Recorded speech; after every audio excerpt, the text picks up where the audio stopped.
Hello, everybody, and welcome into the NJCAA Network. I'm Zach McKinstry, and our selection shows continue with Division I men's soccer. It's been a busy week. We've got D3 soccer currently ongoing, but excited to share with you the 12 teams and their seeding for this year's tournament. Here's how the bracket looks. It'll be in Wichita, Kansas for another year at Stryker Sports Complex from November 17th to the 23rd. So that's how the pools look. 4 pools of 3. The winner of each pool will advance to the Final Four, and then we'll go from there with a semifinal day, a rest day, and then the final day on November the 23rd. So without any further ado, let's get started with Pool A, and the number 1 seed in the overall tournament is Iowa Western. Nearly 5 goals a game for the Reavers this year, and when you combine that with the most corner kicks in D1 and the 4th most shutouts, you get a juggernaut that has not been defeated this season. The 2021 national champs are back for more and looking deadly heading to Wichita. They'll get the 8th seed in their pool, Harcum. The East District champion had a hard-fought journey to get there. 12-0-1 this year, including a district semifinal against Monroe, where they overcame 2 different deficits to tie it up and force OT, where Max Asplin-Rowley scored the game winner. So congratulations to the Bears as the 8th seed. Last seed in Pool A is Coastal Bend. For the first time since 2020 and only the second time ever, Coastal Bend gets the nod to the national championship tournament. It was an 11-3-3 season that finished really strong for the Cougars, undefeated in their last 12 before facing Tyler in the district final. Congratulations to CBC as they round out the first pool. On to Pool B. Top seed is the 2 seed, Tyler. The Apaches have 11 shutouts this year. That's second most of anybody at the top division in junior college soccer. Coach Clements has put together a really impressive defensive team with 25 total international players, all of whom super talented and ready to make a run at nationals after their PK defeat in the championship game last year. They'll get the 7th seed, and second at-large bid is Indian Hills. Have not been winners in only 4 of 18 total matches this year for the Warriors, and 3 have come at the hands of the top team in this bracket, Iowa Western. 4 different players for IHCC have 20 or more points, led by Daniel Molero and his 13 goals and 16 assists. Final team in Pool B, Western Nebraska. The Cougars are region champs for the first time in 21 years, as Coach Raznick and assistant coach Ingram have their team dancing.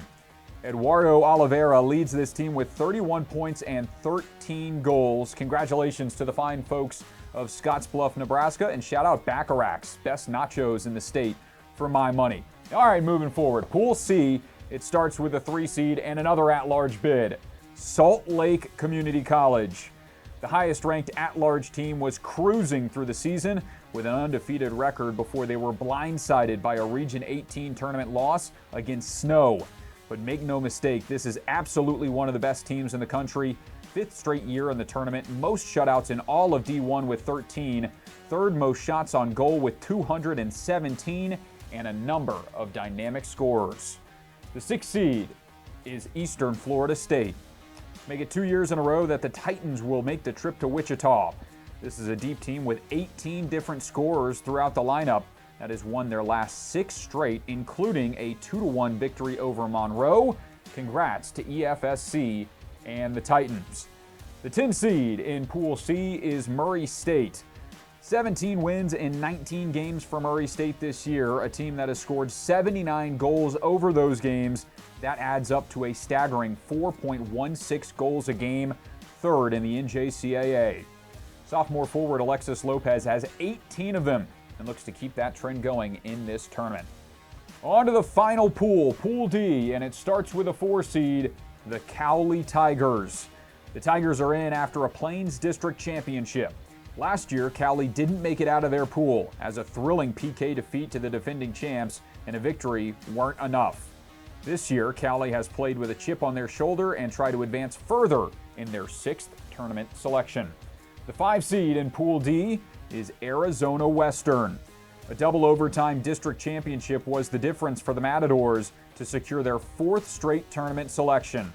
After trailing early in that game, AWC got back to level with a penalty kick from their goalie, Esteban Gonzalez, and scoring a lone goal in double overtime to advance. Coach Kenny Dale's longtime tenure adds another accolade as the Matadors get the 5th seed. The last team and the last at-large bid is Miami-Dade. The Sharks sputtered down the stretch with 3 losses in their last 4 matches, but the unbelievable start was enough to push them through as they finished 13-3-2. The freshman combination of Ochoa and Duccini has combined for 59 points, and Miami-Dade College will look to get back on track in Pool D. Let's zoom out and take a look at the 4 pools all together now. Iowa Western, the 1 seed, Harcum, the 8, and Coastal Bend, the at-large 12 seed in Pool A. In Pool B, it is Tyler, Indian Hills, and Western Nebraska on the right side of the bracket. Pool C, left side of the bracket, it is Salt Lake, Eastern Florida State, and Murray State.